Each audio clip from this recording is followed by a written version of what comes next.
กองประชุมสรุปการจัดตั้งปฏิบัติคอแข่งขัน 3D ประจำปี 2025 ของสหพันธ์แม่หญิงฮักฐานกองบัญชาการปกสแขวงอุดมไซ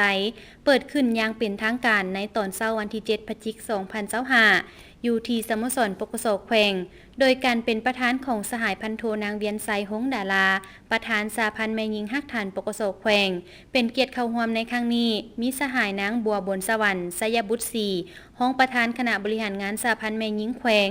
สหายพันโทอาหลงเพชรสุรีคณะพักห้องหัวหน้ากองบัญชาการมีแขกเชิญจากบรรดาห้องอ้อมข้างและสมาชิกสหพันธ์แม่หญิงภายในฮักฐานเข้าร่วมในกองประชุมได้รับฟังการผ่านบทสรุปการจัดตั้งปฏิบัติเวียกงานในระยะ1 ปีผ่านมา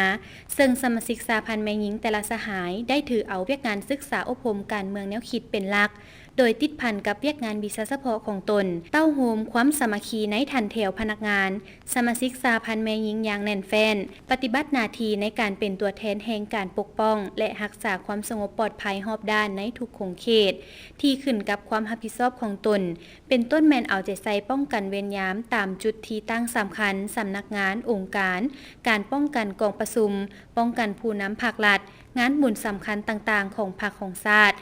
พร้อมกันนั้นคณะสหพันธ์แม่หญิงภายในฮักฐานยังเอาใจใส่สุขยู่สมาชิกสหพันธ์แม่หญิงเคลื่อนไหวตามพระบทบาทขอบเขตสิทธิและหน้าที่ของตนทั้งเอาใจใส่จัดตั้งปฏิบัติเนื้อในขอแข่งขัน 3D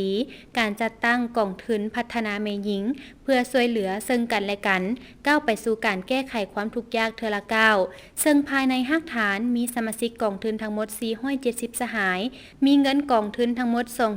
2,879 ล้านกว่ากีบและนอกจากนั้นสมาชิกสหพันธ์แม่หญิงภายในฮักฐานยังเอาใจใส่ในการสร้างรายรับเข้าคลังด้วยรูปการต่างๆมาฮอดปัจจุบันแม่นมีเงินคลังทั้งหมด